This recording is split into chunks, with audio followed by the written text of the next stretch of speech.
Olá, seja muito bem-vindo. Começa agora mais um ArrudaCast. Eu tô muito feliz porque você tá aqui hoje com a gente, porque você quer ouvir algo diferente, você quer aprender algo novo e enxergar o mundo de uma maneira diferente.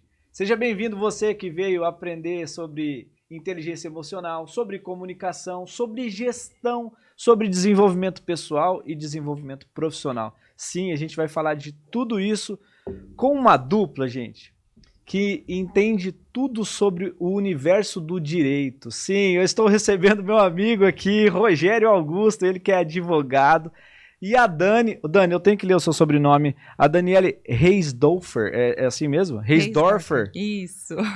De onde é esse sobrenome? Alemão. Alemão. De origem alemã. Então a pronúncia minha está completamente errada, já fica registrado aqui, não é? Não é Richthofen, não. É Reisdorfer. Pelo amor de Deus, galera. Não me arruma mais problema aí. Tenho o prazer e o privilégio de receber vocês dois aqui. Vale a pena destacar que os dois são meus amigos e é muito bom quando a gente entende dos princípios, a gente sabe dos valores das pessoas que a gente traz para sentar na mesa aqui com a gente. Então o papo fica muito mais à vontade. Mas Rogério e Dani, eu chamei vocês aqui, vocês vão falar dos projetos que vocês têm. Vocês lançaram um projeto lá, Casa do Crédito Rural, quero entender o que é isso. Você fala muito, Rogério, de justiça pelo agronegócio, mas por trás de tudo isso que me chama a atenção da forma como vocês trabalham, a Dani, por formação, é jornalista, mas é empresária, está dentro da empresa. Mas o que me chama a atenção, e eu já queria começar a nossa conversa por aqui, é que eu tenho muitos alunos que são advogados, por exemplo. Eu vejo muitos advogados aí no mercado de trabalho, focado em faturamento, focado em projetos, mas eu nunca vi um advogado, confesso para você, um dia a gente estava sentado e você falou assim, tem propósito no que eu faço. E eu queria entender, o que tem por trás do propósito? Não é simplesmente sentar lá e desenvolver as petições, as ações, eu não sei os termos técnicos aí, e um cliente atrás do outro? Não se trata disso? Tem algo mais, Rogério? Boa tarde, boa noite ou bom dia, depende do horário que o pessoal está assistindo. É nóis, então. Boa tarde, boa noite, bom dia. É um prazer, Rafa, estar aqui, né? E cumprimentando o Rafa, cumprimento os demais que estão participando hoje dos trabalhos aqui. Muito obrigado aos nossos ouvintes aí, nosso podcast abençoado. Cara, é assim, eu já participei de todas as fases da advocacia, né? Eu era concurseiro e passei um tempo estudando para magistratura e não consegui passar. Acabou o dinheiro, então eu fui procurar trabalho e ninguém me deu trabalho. E eu falei assim, eu vou começar focado aí numa advocacia de massa, quando as revisionais, e até hoje as ações revisionais, quando bem manejadas, elas dão um resultado bacana. Mas era focado, assim, cara, no maior número de clientes possível, no maior faturamento possível, focado em despesa de escritório, porque o grande número de advogados hoje, e eu falo porque nós temos aí praticamente 700 alunos que são advogados, e a maior dor do advogado, cara, é saber se vai chegar no final do mês e vai conseguir pagar as contas do escritório, né? Então, quando você foca nisso, o teu foco não é mais o propósito. E eu vou abrir um parênteses aqui, galera. Deus não abençoa pessoas, ele abençoa propósitos, né? E aí eu passei grande parte da minha vida, eu sou cristão, então passei grande parte da minha vida preocupado se eu ia conseguir, muitas vezes, pagar as contas do escritório e ter alguma grana para levar para casa. Cara, e é muito difícil, é o caminho mais difícil que existe, esse. Você hoje parte de um pressuposto do mercado de trabalho que no Distrito Federal tem um advogado por cada 74 pessoas, né? Aí você tira o público de idade, os idosos, aí, terceira idade, acima de 70 anos, e as crianças, adolescentes, você já cai para, sei lá, uns 40, 50 pessoas. Um advogado por cada 50 pessoas. É um mercado dificílimo, né? É um mercado extremamente que exige do profissional uma capacitação extremamente elevada. Então, um advogado hoje que se forma, sai da faculdade, fez uma faculdade meia boca, sai da faculdade e não investe em uma qualificação, não investe em ser diferente, né? Mas ele quer o resultado daqueles que são diferentes, esse é o atalho, né? O cara que sai, vê um advogado prosperando, vai lá, vê os processos do cara, começa a copiar a petição, começa a se lascar, começa a dar problema. Então o advogado hoje, que ele sai da faculdade, ele tem que investir, cara, o que hoje eu gosto de fazer? O que eu vou conseguir gerar valor na vida das pessoas? Né?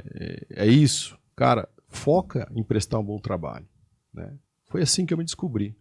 Eu estava saindo da advocacia porque no direito, assim como outras profissões, existem grandes acertos e acordos com o judiciário e grandes, o poder econômico aí, uma negociata muitas vezes nós dependemos de vários fatores. Né? O pessoal que elabora as leis é o Congresso Nacional, enfim, foi uma lei lá que hoje praticamente advogado não precisa de poder econômico não precisa de advogado. Então aquelas milhares de ações que nós tínhamos foram julgadas na sua grande maioria improcedente, a gente tem que fazer acordos ainda na grande parte. E eu fiquei descrente com isso. Falei, cara, eu vou sair da advocacia, eu vou fazer outra coisa, já tinha uma condição econômica muito boa, satisfatória, até que eu atendi o primeiro produtor rural, uma situação dificílima de endividamento, uma situação assim de alguns encadeamentos de operações, que ele era rural, transformado em comercial, e o endividamento não iria conseguir pagar aquele endividamento nunca. E eu vi a dor do cara, vi o sofrimento dele, vi a família dele ali. Nesse caso, o endividamento era para o banco? Endividamento para o banco. O banco pegou o crédito rural, que tem legislações próprias, e transformou num comercial, e fez com que a dívida do cara saltasse. O cara é um pequeno produtor de 700 mil para quase 2 milhões. O cara nunca ia conseguir pagar isso. Cara, cheguei no dia do aniversário dele, começou a chorar na minha frente ali, eu na casa dele, numa casa mista de madeira, de material, com a família inteira ali.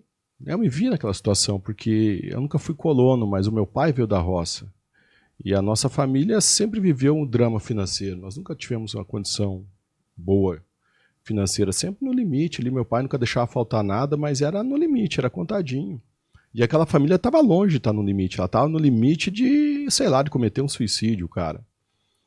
E aí eu falei, cara, eu preciso ajudar essa família. Né? Mas como ajudar? Não sabia nada de dinheiro do agronegócio. Não sabia nada como defender o produtor. Fui atrás de buscar essa especialização e me tornar o melhor da área. Vou ser o melhor. Pelo meu comportamento, eu gosto assim, de começar o negócio e até o final e fazer bem feito. E aí, cara, eu foquei nesse propósito. Né? Em ser o maior e melhor advogado do agronegócio do Brasil em tanto tempo. Tem o maior escritório do agronegócio em um X tempo.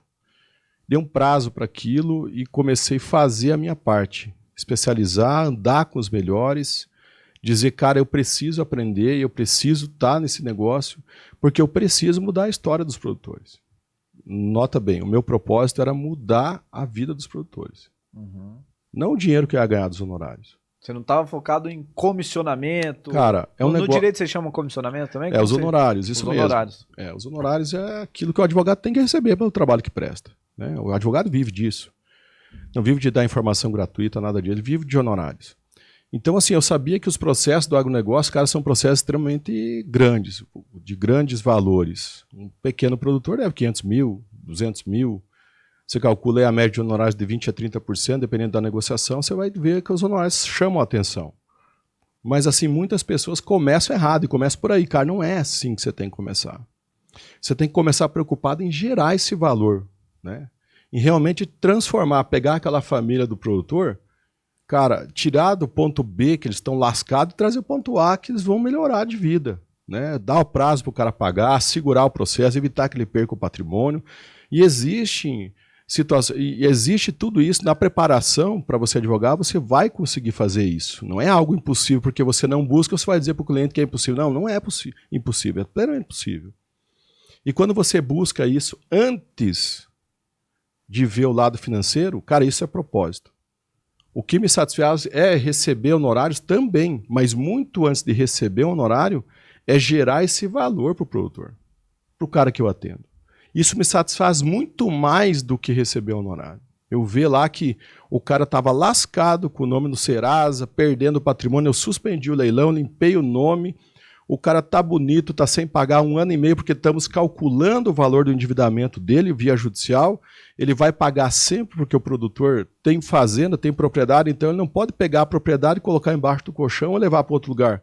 Cara, todo o endividamento dele está lastreado na fazenda, então não tem como se esconder. Então ele sempre vai pagar, mas ele vai pagar aquilo que realmente deve e dentro da capacidade de pagamento da propriedade. Então eu consegui fazer tudo isso, eu estou no céu. Você consegue contabilizar assim quantas propriedades vocês já recuperaram nesse processo? Cara, nós temos mais de 5 mil clientes, né? Estão batendo 6 mil clientes. Nós já administramos no nosso escritório mais de 600 milhões de endividamento. Calculamos aí que mais 3 anos vão bater 1 bilhão. Então, assim, é algo grande, é algo assim que eu nunca sonhei em estar, né? É algo assim que entre administrativo e judicial eu já advoguei em mais de 12 mil processos. Então, é bastante coisa. Então, cada família que você muda a história, cara, é como você falou antes, nós estávamos batendo um papo, você falou, cara, é um filho, né? Cada vídeo que eu faço, cara, para nós também. Né? Você vê o cara lá, lascado, chorando, o cara pagando tudo à vista e muitas vezes não tendo dinheiro para pagar à vista, assumindo outras modalidades de crédito e financiamento, com juros muito maiores, porque não tem crédito mais, e daí o cara não vai pagar mais aquele endividamento da forma que é. Nós estamos ali discutindo há 1 ano e meio de endividamento, não está pagando nada, mas ele está tomando crédito em outras instituições. Né? Porque ele tem patrimônio para isso, ele tem propriedade para oferecer de garantia. Então a vida dele melhorou muito. Aí sim é legal você receber no horário. Né? Aí você escapa também da briga de facão no escuro. Pô, o Rafael... que é essa briga de facão no escuro? Isso é o que mais acontece, cara, no direito, sabe? O Rafael e eu saímos da faculdade, 2 meio cozidão aqui, hipoteticamente, galera, tá? Mulherengo, cozidão, os caras não estão preocupados. Comprou a primeira camisa do Dalina, embarcou num carro financiado legal, um Corolla, 10% de entrada, 60% prestação, tão bonito. Aí o cara vai no escritório do Rafael, quanto você cobra para fazer a separação? Ah, eu cobro 5 mil. Daí vem no meu escritório, quanto o Rafael te cobrou? Ah, eu cobro 4. Então, se o Rafael cobrou 5, eu cobro 4. Aí eu volto lá no Rafael, cliente. Não, mas o Rogério me sacaneou. Tá, só por isso eu vou fazer 3. Até que daqui a pouco tá pegando profissional, cara, que tá cobrando 500. Né? Porque ele precisa pagar as contas do escritório. Isso em toda a área, né, Rogério? Cara, toda a área. E tudo que a gente não quer para os nossos alunos é que eles caem nisso. Gente, e o que é legal, talvez você não seja um advogado e tá hoje aqui ouvindo esse podcast, tá vendo essa conversa aqui com o Rogério e com a Dani. Você fala assim, então esse podcast não é para mim. O que a gente tá falando hoje aqui é de princípio, é de propósito, e isso serve para qualquer profissão, serve para qualquer carreira. Serve para qualquer ser humano que queira se desenvolver pessoalmente e profissionalmente.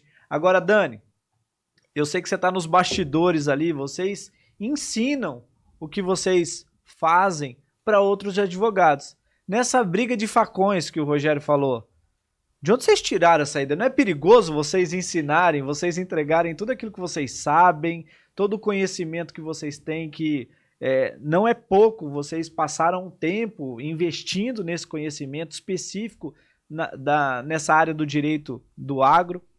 Não é perigoso o seu aluno ser talvez um concorrente? Como que vocês enxergam isso? Explica isso para mim que está dando tilt aqui no cérebro. Oi, Rafa, é exatamente dessa forma que muitos dos nossos sócios lá do escritório enxergaram essa situação quando o Rogério teve essa ideia maluca de compartilhar e entregar tudo que sabe. E até no primeiro momento eu também fui relutante, eu confesso para você. Eu falei para ele, amor, a gente vai estar criando um monte de concorrente, vai estar dando tiro no pé. Ah, um detalhe, ela falou amor porque os dois são casados, tá, gente? Os dois são casados, só para botar uma legenda aí. Trabalhamos juntos, né? Temos escritório juntos e... Vivem no mesmo propósito. No mesmo propósito. Só um parênteses, tá? Isso. E aí, eu até achei estranho, assim, no primeiro momento. Ele falou, não, eu tenho que entregar tudo que eu sei, e vamos entregar tudo que a gente sabe, e vamos fazer um curso, e vamos fazer isso, e vamos fazer aquilo. E no primeiro momento eu até fiquei relutante um pouco, assim, sabe? Fiquei apreensiva. E conforme ele foi me explicando a ideia, ele falou assim, olha, para a gente entregar o nosso propósito e que a gente possa ajudar o maior número de produtores que a gente conseguir, a gente não vai conseguir fazer isso sozinho. A gente precisa de outros profissionais, advogados, que eles entendam esse propósito, eles comprem essa causa para lutar junto com a gente na justiça pelo agro. Porque eu entendo que eu não vou estar fazendo concorrência, e sim, eu vou estar somando para a gente se unir rumo a um propósito maior, que é ajudar esses produtores que estão perdendo fazenda, estão perdendo propriedade, por perca de safra, por não estarem tendo um amparo jurídico ali eficiente para resolver o seu problema, porque muitos advogados acabam não tendo conhecimento específico nessa área, e quando vão defender um produtor lá fazem coisas absurdas, né? Onde o juiz vai lá dar a canetada e dá o ganho de causa para o banco, né? Muitas vezes. E aquele produtor acaba sendo desamparado, né, por não ter tido uma defesa jurídica eficaz, por causa de uma falta de conhecimento específico mesmo.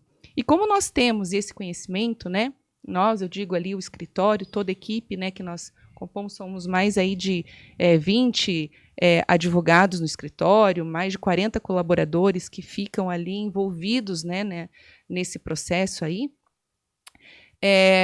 O Rogério teve essa ideia e a gente falou, então vamos entrar de cabeça nisso. Vamos entrar de cabeça porque esse é o nosso propósito, né? Não vamos ter a mentalidade escassa, né? A mentalidade de escassez, a mentalidade que a gente vai estar criando concorrência. A mentalidade é de abundância, onde tem sol para todo mundo, onde todo mundo pode ganhar com isso, pode ser uma grande família mesmo, em prol da justiça pelo agro, em prol da defesa do produtor, e vamos compartilhar com o máximo de colegas possível essa situação. E foi isso que nós fizemos. Eu sentei com todos os advogados do nosso escritório e falei, gente, a gente precisa montar um curso, então, que a gente possa entregar tudo aquilo que a gente faz hoje para o nosso cliente. Qual que vai ser o primeiro módulo, qual vai ser o segundo módulo, o que tem que ter começo, meio e fim. E eu, junto com a equipe, nós desenvolvemos todo o nosso curso e entregamos isso, né, para os advogados que desejam, né, fazer essa justiça pelo agro, entrar nesse propósito junto com a gente e ser muito bem remunerado por isso. Então, foi uma virada de chave mesmo. A gente teve que mudar a mentalidade, mudar as crenças que nós tínhamos em relação à escassez e colocar uma mentalidade de abundância para a gente poder gerar mais valor e trazer mais pessoas nesse mesmo propósito que o nosso. Rogério, me diz uma coisa, sempre vocês foram assim, com essa mente abundante que a Dani fala, ou vocês já tiveram essa mente escassa? E se tiveram, eu queria que você explicasse o que é essa mente escassa, como que isso significa na prática? Na verdade, né, Rafa, são diferentes cenários que você monta por tudo que você já viveu na vida, por tudo que eu já vivi na vida, né? Eu falo você porque cada um de nós aí tá se imaginando agora nele. Então, quando você foi criado, como eu fui criado numa família em condições extremamente desfavoráveis, difícil, a gente tinha muita insegurança em relação a, será que eu vou conseguir ir visitar meu tio que mora a 100 quilômetros na época, assim, as lembranças que eu tenho mais é na cidade de Pato Branco. Eu tinha um tio que morava a 80 quilômetros, nós íamos visitar ele 2, 3 vezes por ano. Porque meu pai falava, cara, não tem condições, né? Nós não temos condições financeiras para isso. Estudava no colégio particular, mas era bolsista. Nós somos em 3 filhos, 3 irmãos, e sempre no máximo que o meu pai pagou foi para um irmão e meio, né? Metade da mensalidade. Porque a diretora era muito querida, nossa amiga até hoje. Eu comecei a trabalhar com 9 anos, cuidando de uma oficina de máquina de escrever que meu pai tinha com meu tio. E com 11 anos fui trabalhar numa estofaria, com 12 anos eu fui trabalhar de boy, já com carteira assinada. Minha rotina com 12 anos, eu tenho uma filha de 11 hoje, que ela pensa em brincar, cara, ficar na internet e tal, brincando. Eu com 11, eu já trabalhava fora, já desmontava sofá, reformava banco de cinema, a estofaria fazia tudo isso. Com 12 eu já tinha carteira assinada, minha rotina era ir pro colégio de manhã, de tarde eu trabalhava e à noite fazia curso de datilografia no Senac. Olha a rotina de uma criança de 12 anos. Com 15 para 16 eu me tornei o vendedor mais novo da Chevrolet do Brasil. Então, assim, para que tudo isso? Para evitar a falta. Esse era o meu cenário. Eu não queria ter abundância. Eu queria evitar a necessidade de faltar as coisas. E isso é um cenário que se estabelece na mente de muitas pessoas. Né? Você guardar dinheiro para dias ruins. E por que não guardar dinheiro para você viajar? Né? Que é um cenário totalmente diferente. As atitudes que você vai tomar ou para você ser rico. E, cara, eu nunca vi pobre ajudar ninguém. A situação de pobreza é uma desgraça. Né? O cara chegar para pedir ajuda para você não tem nem para você, cara. É uma desgraça isso. Então o cara tem que prosperar. E a prosperidade é uma situação natural do ser humano. As crenças do dia a dia e a vivência vai fazendo com que você se torne uma pessoa escassa. Né? Então, assim, eu comecei a mudar o drive. Né? Conheci o Paulo, no Paulo conheci você, conheci outras pessoas maravilhosas, que eu falei, cara, eu já tô legal, mas se eu mudar aqui o meu drive, eu vou ficar muito melhor, uma condição só mudando a minha mente. Pô, eu vou guardar dinheiro sim, eu vou economizar, mas não pro dia ruim. Porque o dia ruim, cara, de tanto você imaginar que o dia ruim vem, ele chega mesmo. Né? Então, assim, eu vou guardar aqui para prosperar, para ficar rico, para ficar milionário. Por quê? Porque eu tenho uma missão, eu acredito muito em Deus e na palavra dele, cara, nós estamos aqui para servir. Então, cara, quando chega um cara me pedir alguma coisa, eu tenho condições de ajudar. Eu tenho condições de ajudar meus amigos, eu tenho condições de gravar um curso, eu tenho condições de compartilhar conhecimento com as pessoas. E se eu fosse um cara pobre, lascado, não teria nem relevância. Né? Não teria nem condições de ter ido buscar esse conhecimento. Então, assim, a Dani falou muitas situações a respeito dessa mudança de drive, mas, assim, eu posso resumir tudo que a Dani falou em propósito. Quando você tem um propósito, que é transformação de vidas e ativar pessoas para uma missão, o nosso propósito é fazer com que o produtor não perca a sua propriedade para banco. Né? A gente contornar a situação, deixar ele plantando, deixar ele no campo, produzindo para a segurança alimentar do nosso país. Em momento algum você não está falando para ele não pagar. Com certeza, não existe isso. Né? Isso não é uma opção para o produtor rural. Né? O produtor rural nem pode pensar nisso, porque se ele não pagar, ele fica sem patrimônio. Né? Todo o endividamento do produtor rural é lastreado no imóvel que ele planta. Então não tem essa condição o produtor rural. Até para o empresário normal, sim. Ele começa a tirar as coisas do nome e tal, porque muitas vezes antes de dar o problema, ele começa a fazer. E o anoitecer e não amanhecer o produtor rural não existe. Porque ele sempre que o Poder Judiciário vai interpelá-lo, vai encontrar ele na fazenda plantando, trabalhando, colhendo, plantando no lombo de um trator e pronto. É ali que ele vive. Então, se ele não pagar, já era, perdeu o patrimônio, aí não paga nunca mais.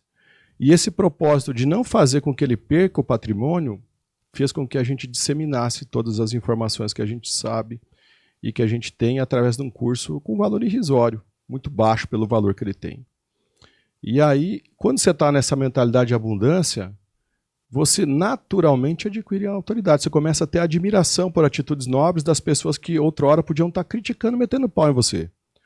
Então você por 2, 3 contos aí, que o nosso curso acho que é R$3.500, nós vamos remodelar inteiro. Você consegue entregar para aquele profissional, advogado, que está saindo da faculdade, um norte para ele começar a vida dele. E cara, se ele for estudioso, se ele buscar se informar, cara, ele vai arrancar já de uma situação de paralisação total financeira por uma situação de ganhos ali imediato já, que ele nunca sonhou na vida dele.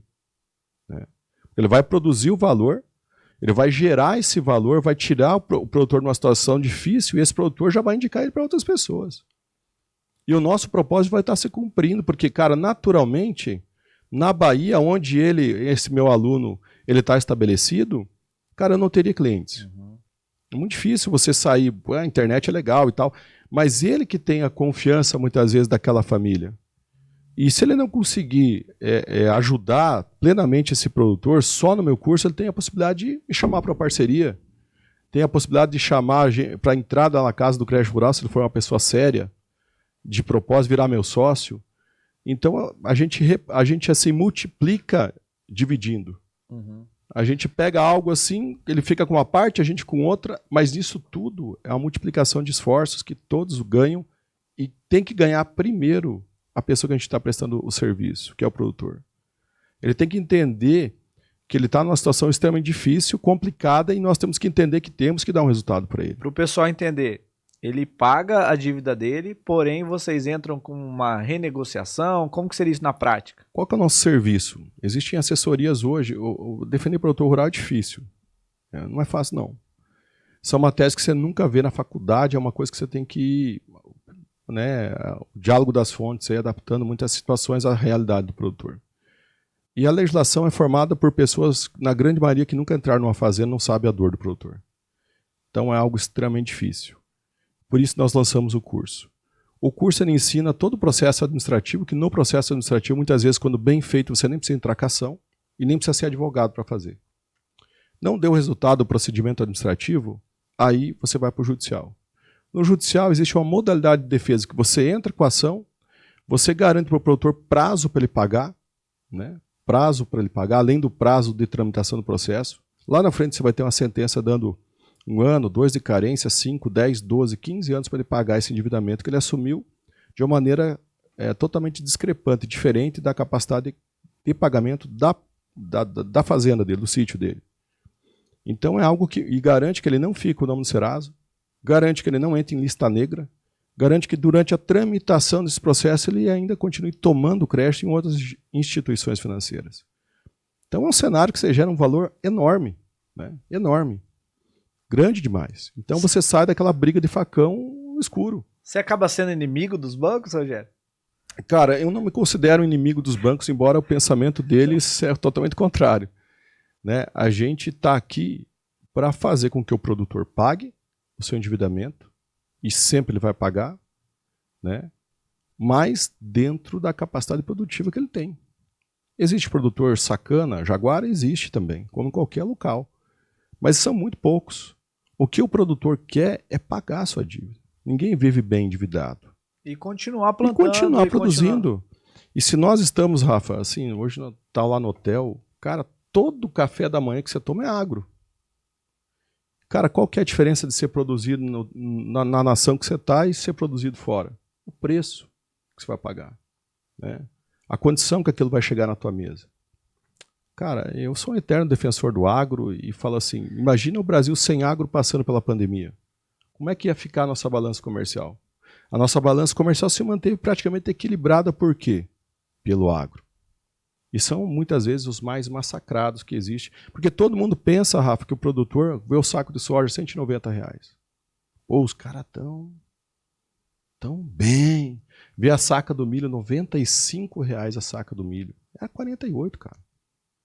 Chegou a 36, 37, 42. Pô, 94, os caras tão ricos, milionários. Cara, muitas vezes o produtor vendeu a safra dele lá atrás, a 42, 43, que é a realidade, né? Vendeu antecipadamente para pagar o endividamento dele. Que ele já traz lá de trás. O endividamento rural hoje do agronegócio chega a 890 bilhões de reais. Isso ninguém fala, né? Você não sabia, porque ninguém fala. A galera acha assim, não, pô, 180 pau o saco da sorte, tem produtor endividado? Muito. O produtor nunca consegue aproveitar, na sua grande maioria, esse preço. A situação do produtor rural é extremamente difícil. O produtor rural sempre vende parte da sua produção, a maioria deles vende parte da sua produção antecipada para poder ter crédito, para pagar o endividamento, ter crédito para plantar de novo. E isso chega lá na mesa. Com certeza essa conta vai bater na mesa da gente. Então as políticas públicas, elas, com relação ao agronegócio, elas têm que ser ampliadas. Porque você imagina a situação do nosso país com um agronegócio fraco, subdesenvolvido. Nós não temos indústria, é mínima. Nossa capacidade de produzir algo que não seja o agronegócio, a indústria normal, é muito baixa ainda. Em contrapartida, nós temos áreas para crescer no agronegócio extremamente grandes ainda para explorar. E todo mundo precisa comer. O mundo depende do nosso agronegócio, em grande parte. Então, assim, nós temos que dar condições para o produtor continuar produzindo, continuar na fazenda. Temos que dar a capacidade dele pagar o seu endividamento, viver bem com a sua família lá e colher os benefícios de tudo isso. Olha só que legal, gente. O Rogério compartilhou aqui hoje um driver que serve para qualquer profissão. Todo profissional que a gente admira, Rogério, Dani, eu costumo dizer que esse profissional tem algo em comum. Ele tem a habilidade de desagradar pessoas. E muitas vezes a gente foi educado lá no nosso berço, na nossa família. Não, você tem que ser bom com todo mundo, você tem que agradar todo mundo. Mas a pessoa que agrada todo mundo, ela deixa de agradar primeiro uma pessoa, que é ela mesma, porque ela não tem a própria opinião. Ela cede sempre para poder agradar o outro. Agrada o lado A, agrada o lado B, e nunca se agrada, porque o posicionamento dela, muitas vezes ela cede para fazer o outro feliz, ou enfim, para receber algum benefício que ela recebe, alguma recompensa, mesmo que seja o reconhecimento. Mas as pessoas que a gente admira, qualquer líder que a gente admira, qualquer profissional que a gente admira, eles têm isso em comum. Eles desagradam pessoas. Vocês desagradam pessoas. Vocês desagradam setores. Exatamente. E o desagradar não significa fazer mal.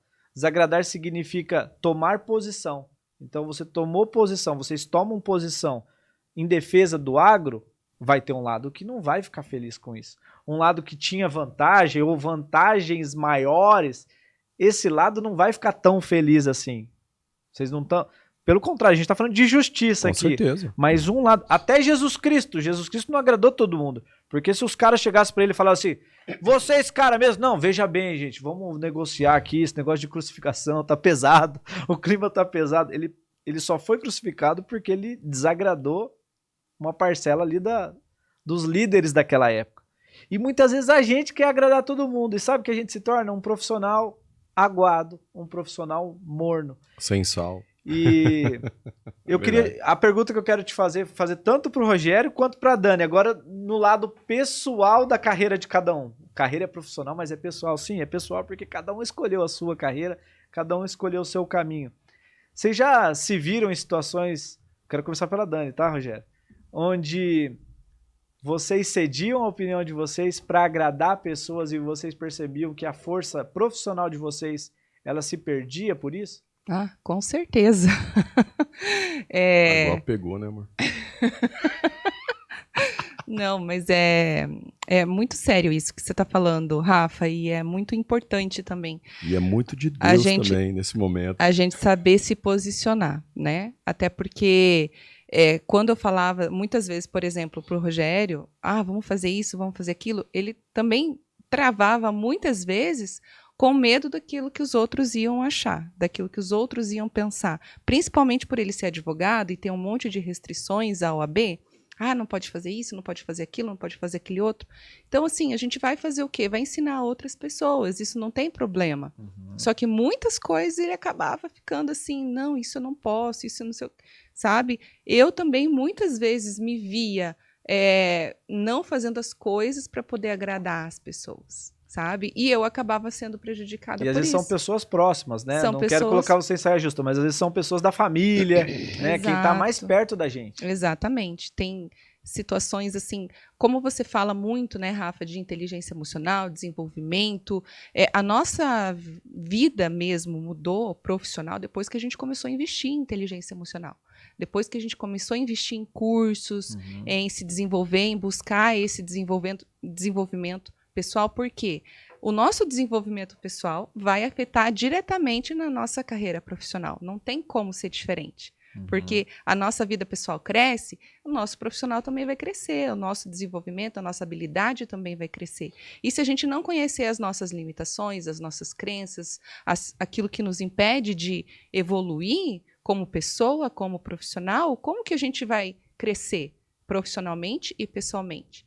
Então, quando a gente começa a descobrir algumas situações em que eu não preciso agradar as pessoas, porque eu sei quem eu sou, eu sei a minha crença de identidade, eu sei a minha crença de capacidade, sei a minha crença de merecimento, não importa o que as pessoas vão falar, não importa o que as pessoas vão dizer. Se eu estou alinhado com o meu propósito, com aquilo que eu desejo, com aquilo que eu quero entregar de valor para as pessoas, eu vou até o fim. Né? Agora, se eu não tenho essa clareza muito bem definida dentro de mim, eu vou ter que ficar agradando todo mundo. Por quê? Porque o meu senso de valor próprio depende da aprovação das outras pessoas. Perfeito. E você, Rogério, já passou por essa... Cara, isso, assim, eu vou falar assim, meio sem açúcar. A verdade meio amarga agora. Na verdade, né? O Rogério nunca teve medo de desagradar ninguém, mas às vezes... Não, eu tive. E assim, até assim, amor, eu vou confessar isso, né? Mais uma vez, não sei se eu acho que nem pra você eu falei. Vai ficar gravado. Eita. Cara, assim, você imagina um cara, né, cheio de dificuldade financeira na vida, né, de uma família que trabalhava muito, minha mãe era do lar, né, cuidava, trabalhava pra cacete em casa, a gente trabalhava muito. Limpando a casa, uma casa pequena, mas toda de madeira, então tinha aquele soalho de madeira e tal, falava meio esquisito, a minha mãe é alemã, falava meio errado devido aos vícios de linguagem que tinha em casa, e estudar no melhor colégio da cidade, velho. Cara, ou você ia pro pau toda semana, e daí você apanhava em casa, porque daí os caras iam querer expulsar a gente do colégio, ou você agradava as pessoas que estavam lá, velho. Você entendeu? E eu me vi num momento da minha vida assim que eu não tinha mais muita identidade por estar agradando todo mundo. Eu via o estilo de vida do Rafa, assim, eu comecei a achar que agradar as pessoas era o melhor, era um atalho para chegar no sucesso que eu queria. E realmente era, cara, né? Porque você começa a se moldar ao meio e você perde a sua identidade, você começa a alcançar seus objetivos mais rápido, agradando pessoas, né? E, cara, não é uma estratégia ruim num determinado momento, se você fizer ela de maneira consciente. Isso é a minha visão. Mas se você não se flagrar que está agindo dessa maneira, um exemplo, né, nos primeiros comitês que eu participei de renegociação com bancos, eu ia pessoalmente lá, ia tratar dos assuntos dos meus clientes pessoalmente, e eu queria agradar os caras. Para quê? Para não perder o relacionamento com aquela superintendência. A partir do momento que eu truquei os caras, falei, cara, vocês estão de sacanagem aqui. Isso aqui tá tudo errado, eu não vou assumir esse ônus desse acordo, porque é mal pro meu cliente. Cara, os caras fecharam as portas para mim. Aí eu saí da minha zona de conforto. Eu falei, bom, os caras fecharam as portas, então o que eu vou fazer? Eu vou me tornar o melhor juridicamente. E eu comecei a dar pau nos caras, no jurídico, porque nós temos ainda juízes muito bons, desembargadores, na sua grande maioria são pessoas que estudam, e as decisões começaram a ser muito favoráveis para nós, porque nós começamos a desenvolver um trabalho de qualidade muito elevada. Aí os caras vieram sentar no nosso colo, entre aspas, né? Então quando você fala, Rogério, você é uma persona não grata no meio econômico, no poder econômico, com certeza, né? Por que muitos clientes não pagam 10 mil por João e pagam 180 para nós? Porque nós temos um resultado bom, né? Os caras já sabem que vai bater uma notificação na superintendência pedindo toda a vida, a relação consumerista lá do produtor, contrato, ficha gráfica, extrato do nosso escritório, o pau vai quebrar, né? Isso nós conquistamos com o trabalho, desagradando as pessoas. O cara, não, mas isso aqui, veja, doutor, tá bom. Não tá bom. Eu comecei a assumir esse papel de não ter que agradar ninguém. Quando eu conheci o Paulo Marçal pessoalmente, eu falei essa história para ele. Eu falei, cara, desagrade todo dia, né? Você não tem que agradar ninguém, você tem que ser o que você é, tem que ser responsável por suas atitudes e tem que procurar crescer com elas, aplicando o maior manual de inteligência emocional que é a palavra. Como você bem falou, Jesus Cristo nunca agradou ninguém, desagradou pessoas também, né? As pessoas, as maiores experiências que tiveram com Jesus foi quando ele disse não, ao ponto de ele pegar um pedaço de pau e sair dando na galera que estava fazendo negócio dentro do templo, tinha virado um paraguaizinho dentro do templo, cara, né? Então, assim, eu parti desse pressuposto, eu falei, cara, eu tenho que ter autorresponsabilidade, eu tenho que saber que as minhas atitudes muitas vezes vão desagradar as pessoas e está tudo bem. Tá tudo bem com isso. Antigamente não era assim, cara. E a pior coisa quando você vive uma vida que não é sua tentando agradar as pessoas, porque as pessoas vão consumir você, né? Elas vão consumir toda a energia que você tem, você vai entrar num estado de ansiedade que vai virar uma depressão e você vai se sentir assim extremamente rejeitado, porque daí vem a rejeição, porque você nunca vai suprir pessoas. Quem supre as pessoas, as suas dificuldades, as suas ansiedades é o Espírito Santo. E tem muitas pessoas querendo agradar as outras ao ponto de tomar o lugar do Espírito Santo de Deus, suprindo dificuldades do pai, da mãe, dos irmãos, de toda a família, depois dos funcionários. Cara, não, eu falo, bicho, não tá bom, vou demitir alguém do meu escritório, que é a coisa mais difícil para mim. Cara, não tá legal.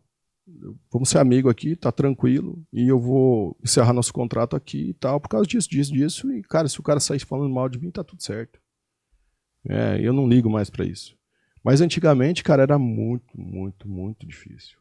Você perde toda a sua identidade, sua essência, e muitas vezes você fica com problemas psicológicos e não sabe o que está acontecendo.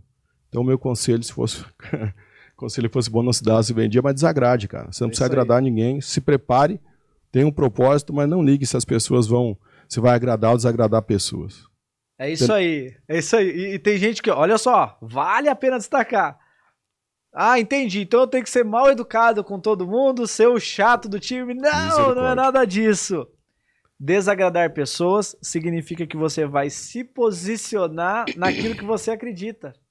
E quando você se posiciona naquilo que você acredita, do outro lado tem pessoas vivendo numa zona de conforto. Os bancos aqui que o Rogério falou, eles viviam numa zona de conforto ali.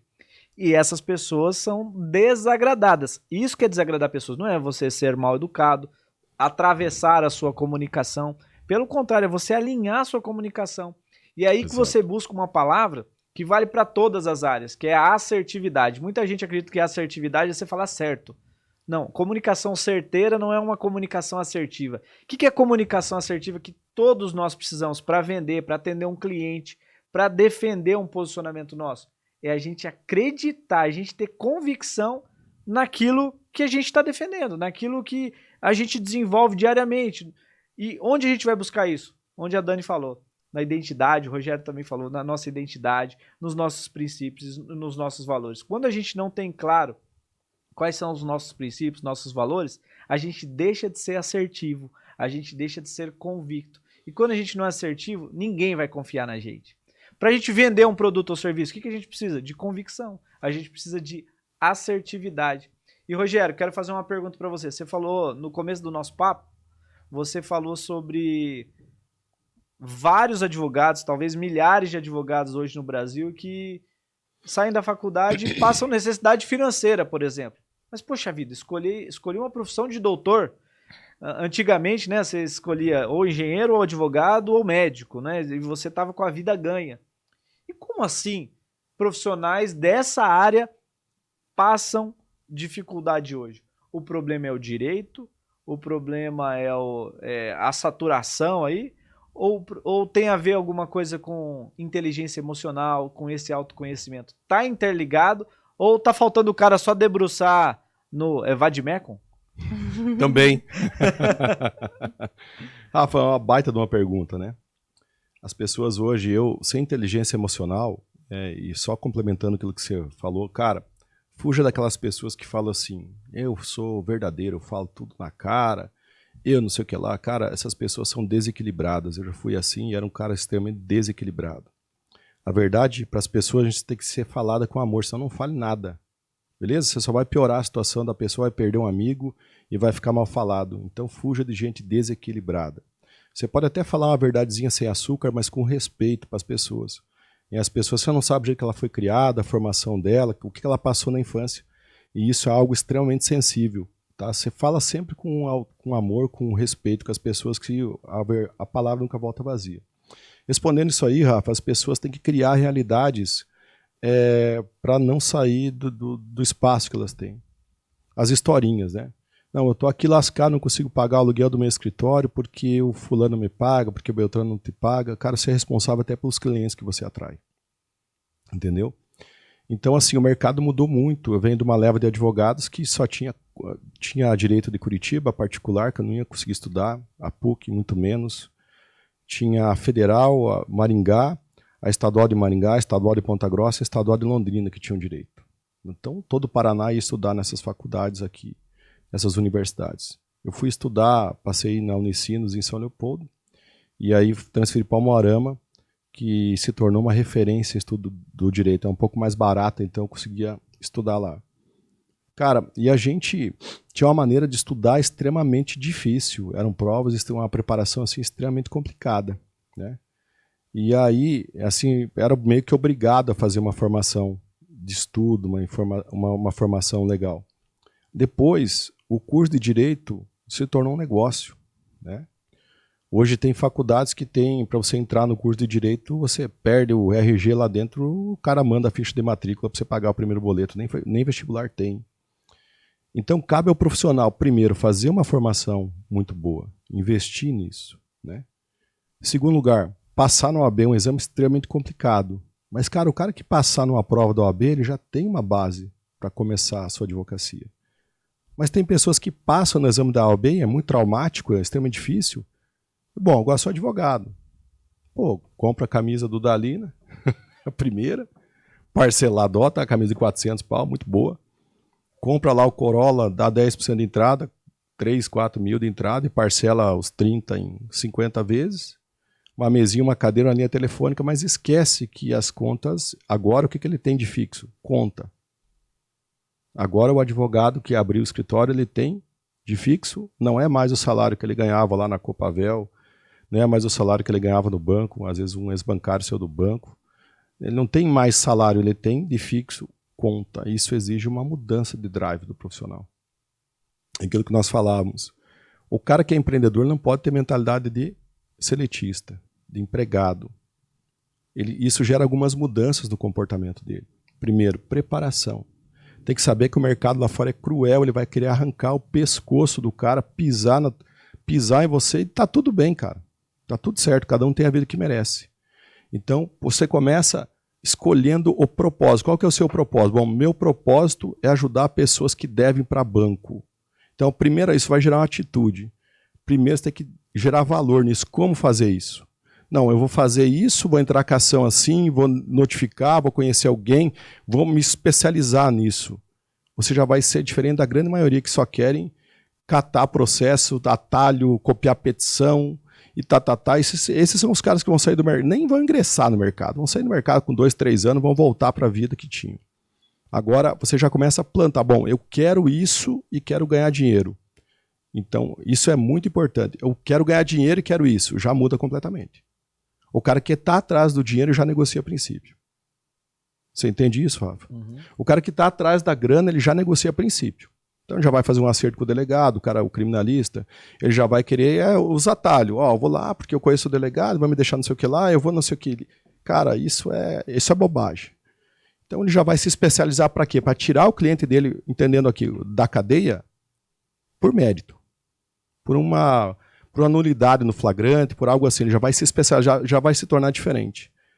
Então, quando você coloca o propósito, que é servir, gerar valor nas pessoas, né?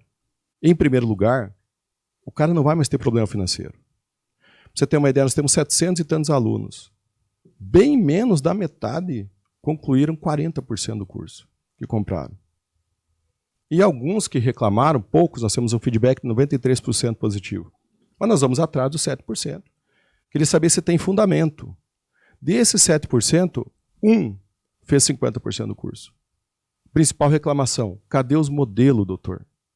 Os modelos das peças, das petições. Cara, você quer modelo, não precisa fazer curso.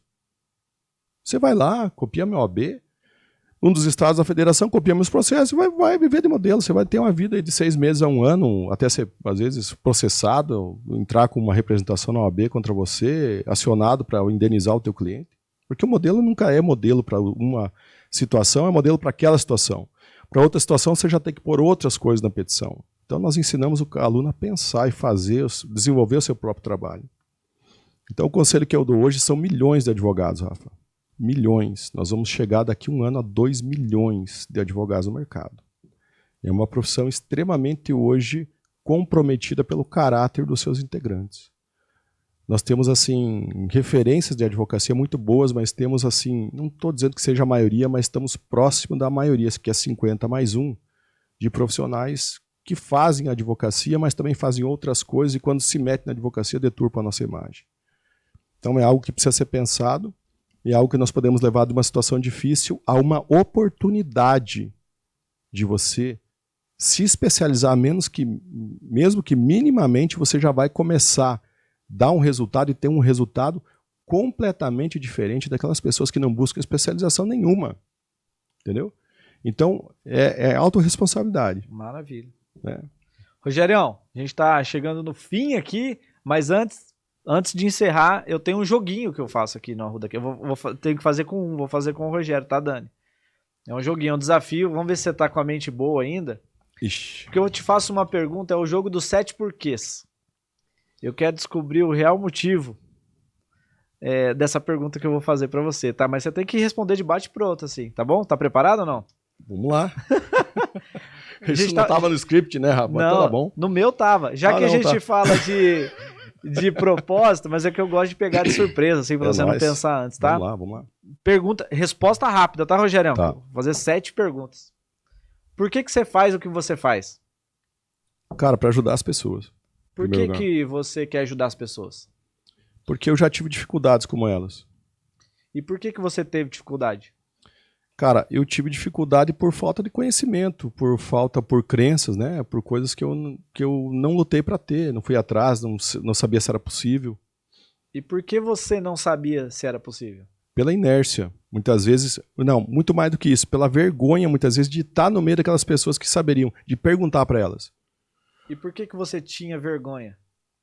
Cara, eu tinha vergonha porque lá na minha infância eu tive, assim, fui assediado por crenças que me diziam, cara, você não vai conseguir, isso aqui não é para você, isso aqui você tem que viver assim, no ritmo que nós vivemos, porque assim tá bom e pronto. E por que você ouviu tudo isso? Cara, porque não tinha jeito, né? Eu tinha que ouvir aquilo, eu convivia dentro de casa com pessoas que tinham uma inteligência limitada, um conhecimento limitado e tudo mais, e aquilo era bombardeado todos os dias. E a última pergunta, por que você era bombardeado com isso todos os dias? Ai, meu Deus do céu, onde nós vamos chegar? Cara, eu era bombardeado todo dia porque eu não tinha opção, né? Eu achava que o meu mundo se resumia nas quatro paredes, no meu pai, na minha mãe, nos meus irmãos, e me preparava ali para enfrentar as dificuldades que eu tinha dentro daquele colégio, onde eu tinha que agradar todo mundo e para ficar estudando, medo de ser expulso, eu tinha que agradar todo mundo para estar ali, porque em tese eu não estava pagando para estar ali. Olha só, tinha bolsa. Então vamos ver se a gente chega num veredito. O Rogério faz o que faz, porque por trás disso ele vê um propósito, e esse propósito é um dos caminhos que a gente encontra o nosso propósito. Eu sempre falo aqui, ou é por nossas habilidades ou é por nossa dor. Ou a gente usa um terceiro caminho, que é usar as nossas habilidades para falar da nossa dor. Exatamente. E o que o Rogério fez foi transformar aquela dor, que seria uma inércia que deixaria ele parado, foi transformar isso, canalizar essa energia, como no Aikido, né, que a gente usa a energia do adversário ao invés de bater de frente, a gente usa a energia do adversário. O Rogério usou a energia do adversário dele, que era essa inércia, que eram esses problemas, que era essa vergonha, e transformou isso em combustível para fazer com que outras pessoas não passem pelo que ele passou, pelas dores que ele passou. Tá aí o propósito dele. Faz sentido essa análise ou tô maluco? Não, cara, faz tanto sentido. Eu comentei até com a Dani, uma vez eu acho que eu fiz uma postagem no Instagram, ou uma live que eu tava fazendo, não lembro com quem. Quando eu era vendedor na Chevrolet, cara, eu tinha 15 anos de idade, indo para 16. E nós vendíamos carros indexados no leasing, pelo sistema leasing, modalidade de financiamento de leasing, indexado em dólar. Então o Rafa comprou lá um Monza Clube meu, na época, né? Esse Monza, ele deu uma parcela lá indexada naquele dólar de R$500 por mês. Só que houve, dali 7 meses, com o cruzado, acho que foi na época do Collor, a disparada do dólar. A parcela do Rafa de 500 foi para R$3.000. E aí aquele sonho que o Rafa, eu sempre gostei da reação das pessoas com uma ação minha, uma reação delas. Então eu vendia o carro, eles tiravam foto, entregavam umas coisas muito bacanas, assim, a família saía feliz. Aquilo virava um pesadelo. E muitos voltavam na concessionária e falavam, cara, o que eu vou fazer? Vou pagar 10 Monza desse? Vou pagar, olha que era 536, agora eu estou pagando 3.000, e daí ficavam sem o carro e com a dívida. Cara, isso marcou negativamente muito minha história, né? De ver muitas vezes a mulher chorando, louca, queria que a gente resolvesse, não entendia que era o Banco GM, que estava lá em São Paulo, que era isso. Então as pessoas voltavam lá, queriam devolver o carro e se livrar da dívida, e não era possível. As pessoas perdiam o carro e ainda eram executadas na dívida, era algo assim, ficar com o nome sujo. Então era algo assim que, cara, eu me sentia um pouco culpado por aquilo, sabe? E aí, com o tempo fui esquecendo e tal, mas quando eu comecei a ter esses bons resultados, algo lá no meu coração mexia e eu fui ter essa revelação junto com o Paulo Vieira, num dos cursos que a gente fez, exatamente com a pergunta como essa que você falou agora. A gente, às vezes, potencializa as nossas habilidades em cima de uma dor que a gente sofreu lá atrás, e ver aquelas pessoas assim, totalmente desnorteadas, sem saber o que fazer. Foi um dos combustíveis, inconscientemente, com certeza, que me fez me tornar a pessoa que eu sou hoje, com as habilidades que eu tenho nessa área. Maravilha.